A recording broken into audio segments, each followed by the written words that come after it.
a lot of the headlines that we are reading? Yeah, sure. I mean, in summary, you could say that the big argument is that for us this is the 1918, 1945 or 1989 moment of our generation. It's a moment when the world order balance and dynamics are changing. Sometimes they happen after wars, like after World War I, World War II, or sometimes after periods such as the Cold War.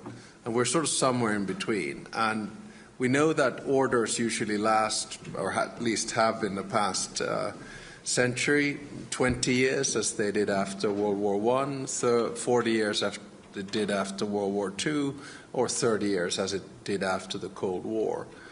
And what initiated the change in the current liberal world order, I would argue, was Russia's war of aggression in Ukraine. So we're talking February 2022.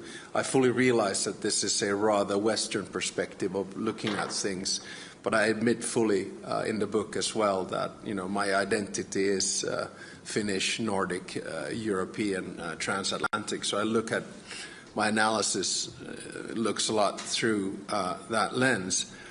And of course, it has now been accelerated, this change and transformation with the new U.S. administration.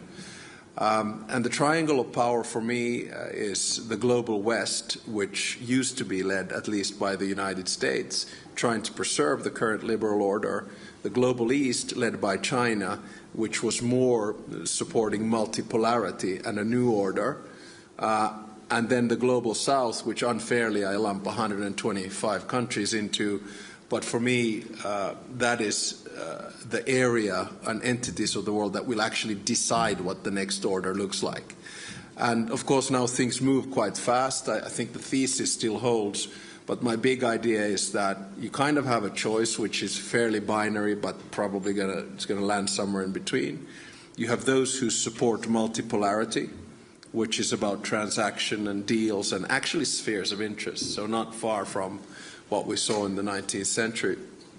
And then you have those who support multilateralism, which is about international institutions, it's about rule of law, it's about norms, and basically the liberal world order that existed. And my final point, if we want to preserve the liberal world order, we need to give agency to those countries around the world which feel that the current order was built 80 years ago in the image of the West and especially the United States. So give more power to the rest of the world, because I still think that there are more multilateralists in this world than there are transactionalists. So this is the big idea of the book, and in many ways a defense of the liberal world order and of course of open societies as well.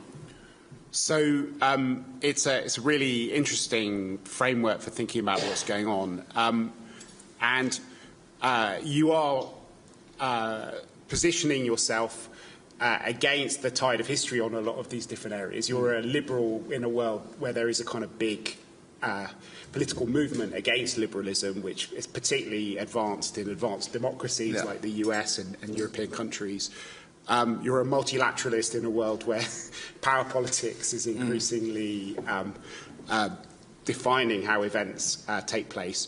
And you say that you're a proud Atlanticist in a world where the meaning of the West is kind of fundamentally changing. How do you find a way of reconciling the world that you want to live in with the one that you're having to operate in on a daily basis? Yeah, I mean, so there's one thing I say in the book, and I've said out publicly as well, and also in a foreign affairs piece, which I published a little while back, and is that in foreign policy it's important that you deal with a world that exists, not what you want to exist. And for that framework, I then came up a few years back with this concept of values-based realism, which essentially means that you stay true to your values, democracy, in my case, democracy, freedom, human rights, fundamental rights, protecting minorities, rule of law, supporting the international world order. But at the same time, you're realistic that you cannot solve all the world's problems, like conflicts or climate change or AI, only with like-minded countries. So you need to come together somewhere in a place to deal with it. I have to admit that when I crafted values-based realism, I wasn't really thinking about having to do it with the United States.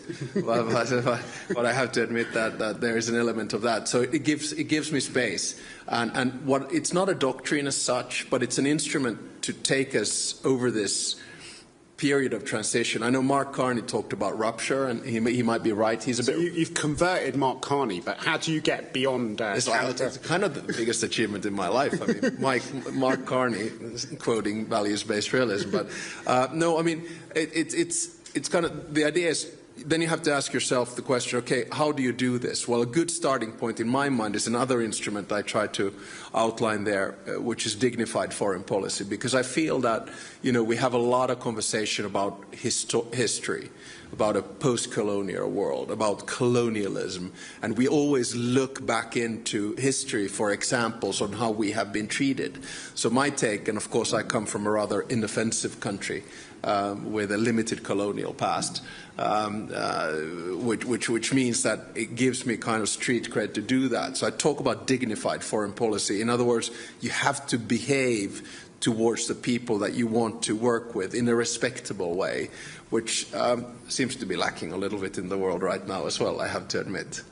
So we've been through this extraordinary psychodrama over the last couple of weeks around Greenland. I think without a doubt, in my mind, it's the biggest transatlantic crisis that we've seen since at least Suez.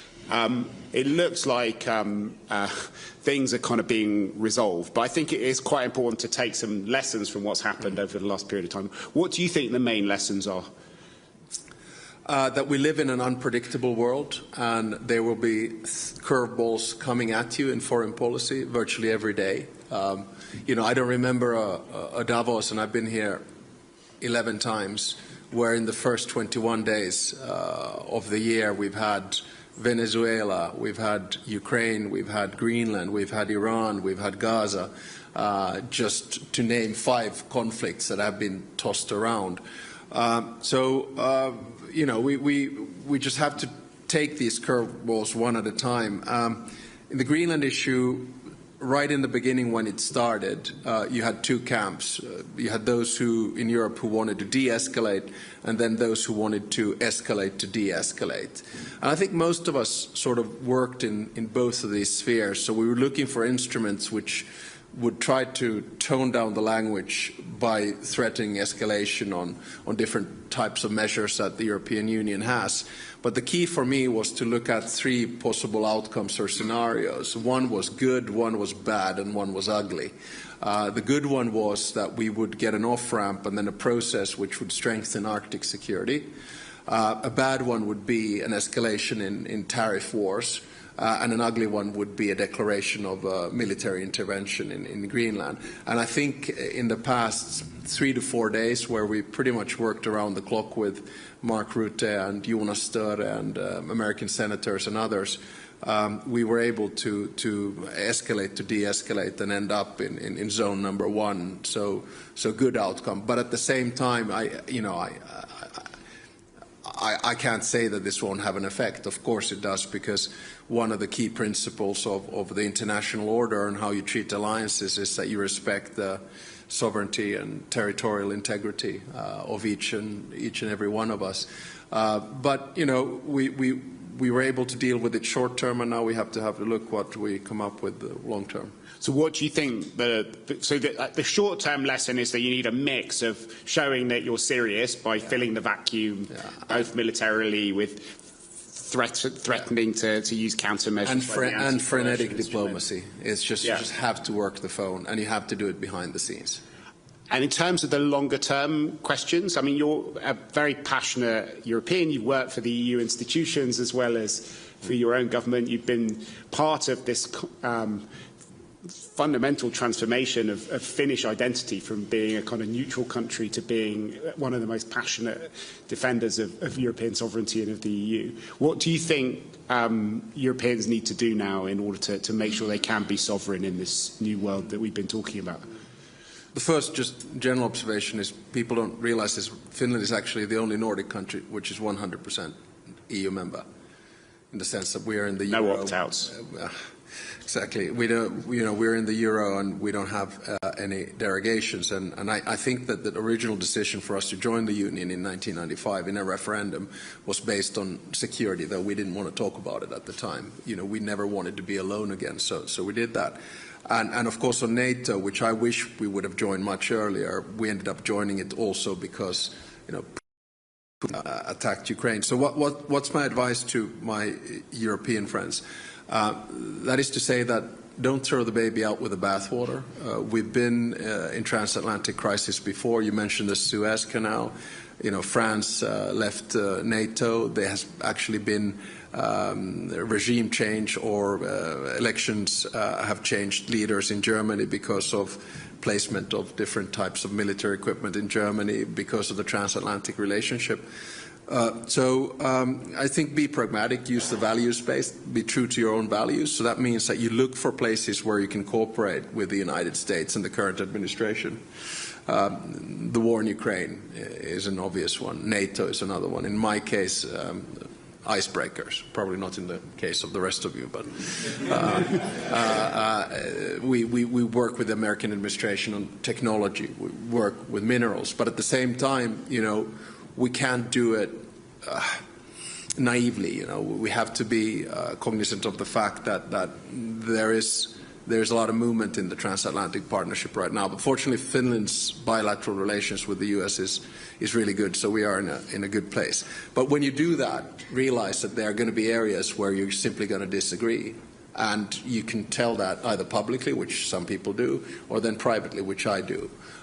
So it could be issues linked to international institutions and American withdrawal from the multilateral system, or it could be on U.S. unilateral action. It could be on climate change. It could be on how we defend democracy, both at home and abroad. It certainly was on Greenland, where you don't have to be an expert of international relations to understand why Finland staunchly supports Denmark and Greenland. So you just have to be open in this relationship. And when you do that, I think there's three levels. One is, of course, for me, the direct contact with the president.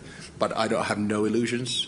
I mean, Trump whisperer, nice, but I mean, I whisper or text, and most of the time he doesn't listen. So, so be realistic about it. Second level is people close to Trump.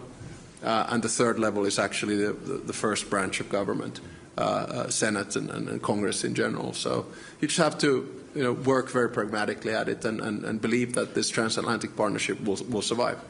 So before we all became experts on Greenland and Greenlandic security, the biggest European security question was about Ukraine and its future, and that is something which is very much still on the cards. And we hear that Steve Witkoff's going to fly off from Davos to Moscow. And Jared Kushner. And Jared Kushner as well. You've been intimately involved in every single stage of the negotiations and discussions around Ukrainian security. How do you see the situation at the moment? Well, I think probably two remarks on that. One on the peace process and one on the narrative of the war. So on the peace process, I'm carefully optimistic in the sense that ever since, to be honest, Jared Kushner came in, the process became much more concrete. So yes, there was a 28-point plan. But if you look at what happened after G20 in three different cities, Geneva, Berlin and Paris. In Geneva, we had national security advisors from the US, from Ukraine, and from Europe, trying to suss out and bring it down to 20 points. Then in Berlin, we had a number of European leaders, and then Kushner and Witkoff, who came to look at common landing zones. And then in Berlin, on the 5th of December, we had a meeting of the Coalition of the Willing. And in a broad perspective, I think, we're almost there. So we have pretty much 5+2 documents, which have to do with the 20-point plan, security guarantees, the prosperity plan, a sequencing plan, and a few others. So the good news is that Europe, Ukraine, and the United States is on the same page here. Now, my second point is that there seems to be a narrative that Ukraine is losing this war, and I simply don't buy that. And we have enough information and intelligence to back this up as well. But it's a Russian narrative which has been also floated a lot in the US. The first question you have to ask yourself, what were the strategic aims of Putin? Number one was to take over Ukraine and make it Russian. Well, Ukraine is going to become a member of the European Union. Number two was to prevent NATO enlargement. Well, Finland and Sweden joined because of Russia's war of aggression, and that basically doubles the border of NATO with Russia, so another failure. The third aim was to avoid the remilitarization of Europe. Now we're spending up to 5% of our GDP on defense expenditure. So and on top of that, you look at Russian projection of power in Iran, loss. Syria, loss. Venezuela, loss. What the United States was able to do in Venezuela in 12 hours in an operation is what the Russian military wanted to do in Ukraine, with total failure. So, don't buy into this narrative that Russia is somehow winning this war. And if you look at it from a military perspective, what is going on right now is remarkable. Not only is Ukraine holding fort, the advancement of Russian forces is less than a percentage point in the past 2 years, so, of territory. So what was acquired was kind of acquired from 2014 to before the war began. I mean, it's a really slow war of attrition. And the cost of that, just to Russia in December, 34,000 dead. So for what? For claiming that you took Kupiansk when you didn't, and you claim it twice, and you didn't twice? So people are saying that Russia wants to continue the war because they want more territory. That's rubbish. Russia has to continue the war because this war is too big for Putin to fail. When you add on to that the Russian economy is in shambles, which means they're not going to be able to pay their soldiers, which means zero growth, end of reserves, interest rates and inflation in double digits. So Putin cannot afford to end this war. This is my big worry. So what do we need to do? We continue to support Ukraine. We continue to put pressure on Russia. That's the only way in which we can get a deal. This week will be important. There's Moscow today, and then there'll be Ukrainian, Russian and American national security advisors or negotiators in the Arab Emirates for 2 days after that. So, have faith. Ukraine is going to win this war. So I want to give people a chance to ask a few questions, but maybe before we can do that, we could just ask you another question about the future of the EU. You were saying that Ukraine will join the European Union. It's definitely one of the points in the 20 points. And there is talk of setting a date in the very near future by which Ukraine will join. But there is this paradox. On the one hand, from a security perspective, it's totally necessary and clear. It's an existential issue to integrate Ukraine into the European Union. But from a political perspective, it's extraordinarily difficult to envisage how it can join in the way that other countries joined. How do you've, unlike any other European leader, you've written extensively in the academic realm on differentiated integration and thinking about the EU in a much more complicated way. How do you square those two circles? Yeah, I guess that's a little bit nerdy. So I did my PhD on flexible integration. So the concept and idea that not everyone needs to do everything at the same time, and a concept which we've seen throughout the which everyone history. Apart from Finland seems to be using. Exactly. We're in the core of Europe all the time. So it's concepts such as multi-speed and variable geometry and etc. So my big thinking here is that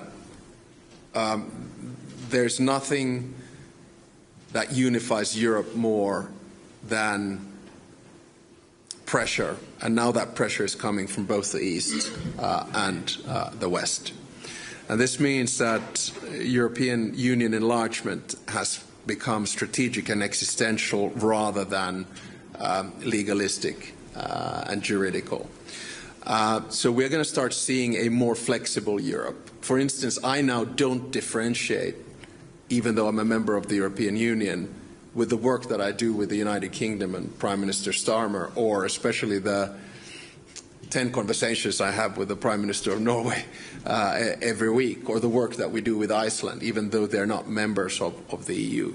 So then you come to the question on, okay, how do you integrate it into the system? And I think that And I hear, just for everyone who, in the Finnish constitution, President does foreign policy and Commander-in-Chief, Prime Minister does the EU.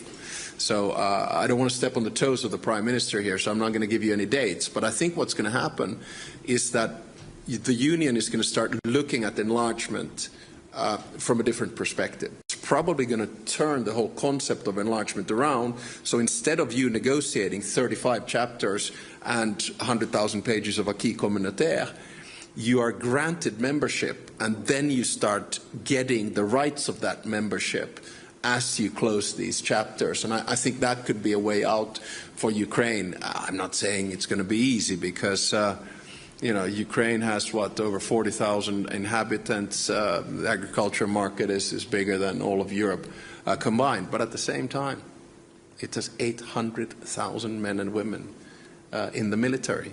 So I think when Ukraine joins the European Union, the military power of the European Union is basically going to double or triple overnight. So it has a lot of issues, but then there are going to be issues about countries organizing a referendum about enlargement and things like that. So it's not going to be, enlargement is always, it's about three things. It's about absorption on three things. One is the institutions, can they absorb?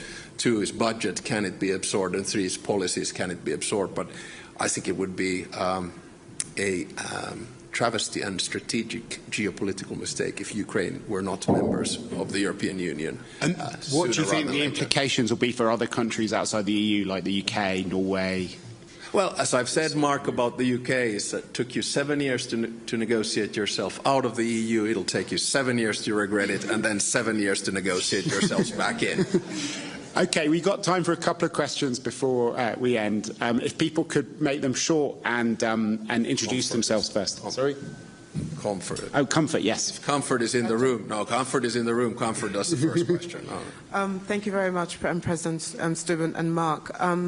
I think the other lesson I would add to your list, President, is that it does matter to have somebody from one of the Western countries to put very clearly on the table, like you have done, and you've brought Mark Carney to do that with you, to recognise the rupture.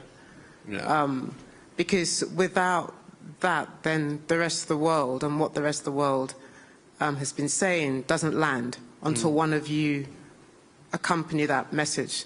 Mark asked you what that looked like in practice, and you referred to a more dignified foreign policy. But can I push you a little bit further? Within the context of Sudan and Myanmar and Haiti, what does that actually look like in practical terms as well? And I don't want to look back in history, but I think a number of the rest of the world were very concerned about the variations of silence over Venezuela, and you've just underlined principles of sovereignty and territorial integrity as well. The challenge is that not everybody also supports Maduro. That's the challenge, but nonetheless, the principle still holds. Thank you. Yeah. Okay, no, it's a super good question, and thank you for all the reports that you and your team write in the crisis group. I try to read as many of them as I possibly can.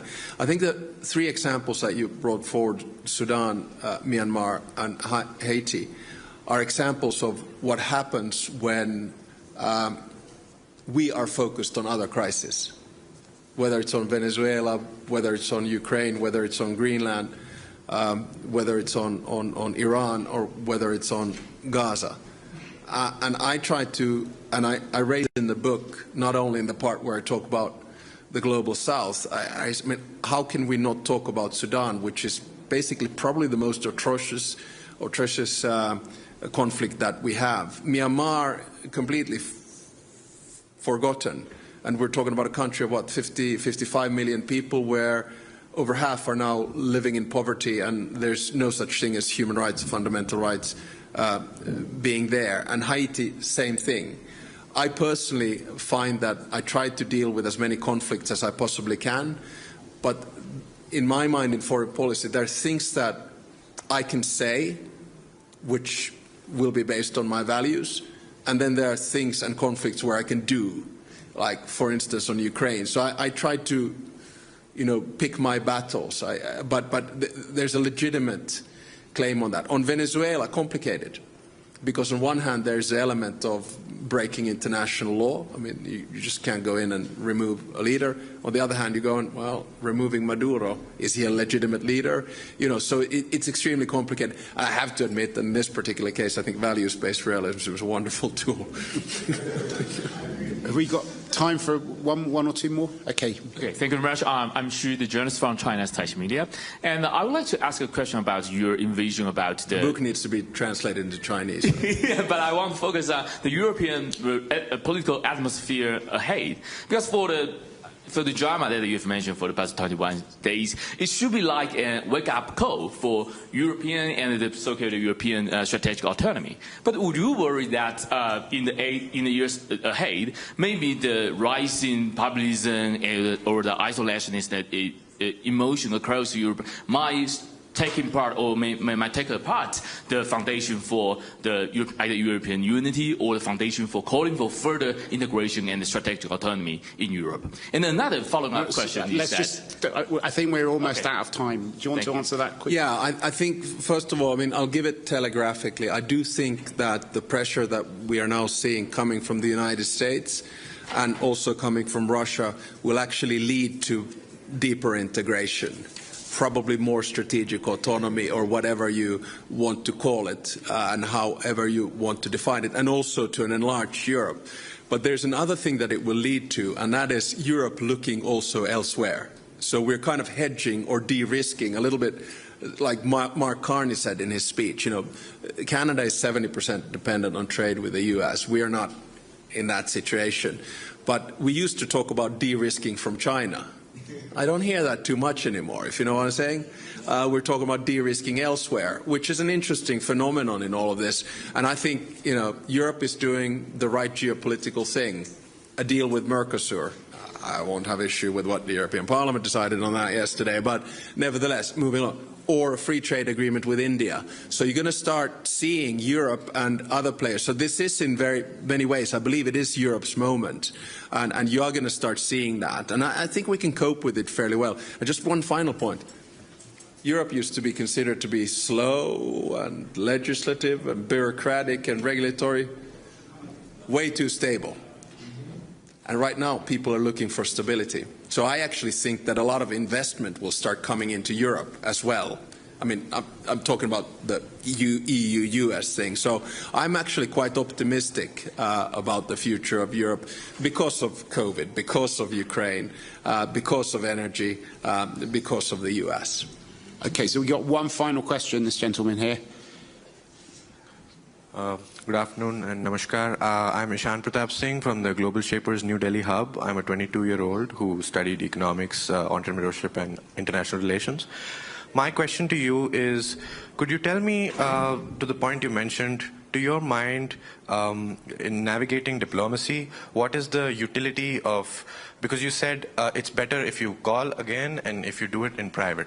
So what's the utility of doing anything in public, and how has it been for you navigating it, and how have you been able to develop the skills to navigate this so well when it's a complicated environment to do so? Yeah, sure. Well, I mean, just to frame it, I think in foreign policy you have values, interests and power. And smaller players like myself, we have values and interests, but power becomes influence. And that's where diplomacy comes in. And I think we look at diplomacy, and we should look at diplomacy based on two pillars. One pillar is your traditional state-to-state relations. You know, what is the relationship between Finland and India? You know, values, interests, power, geography, history, culture. So that's one part, state-to-state, very formal. The other part is personal. What kind of a relationship do I have with the President of the United States or the Prime Minister of India? And then I, as a president, have to make the judgment, what are the things I want to say out in the public and what are the things that I can deal with in private? For me, this is almost like a family matter or friend matter. It's a question of trust. I mean, some things you just can't say out in the public, but you can, if you have a good relationship, then you can say them directly. And for me, that's not appeasement. Quite the contrary. It's respect, or it's using dignified foreign policy. And then sometimes we use the public arena for diplomacy, and it is an extremely important tool in foreign policy. As we can see, I mean, look, the President of the United States uses his Truth Social as one of the most powerful foreign policy instruments that we have ever seen before. So I'm not denying that, but it doesn't all happen in the public sphere. It can happen in the private one as well. So if I was a student now, I'd be looking at the sort of juncture of these two. Super interesting. Great. Well, that's all we got time for today. I'm sorry that we couldn't answer all the questions, but if you are still curious, Alex Stubb, the president, has just recorded a podcast with me on the world in 30 minutes, so you can hear even more of him there if you want to get his other ideas on different topics. But for now, I think this is the end of our session. Maybe you can join me in thanking Alex Stubb for a fascinating session. Thank you for coming. Okay.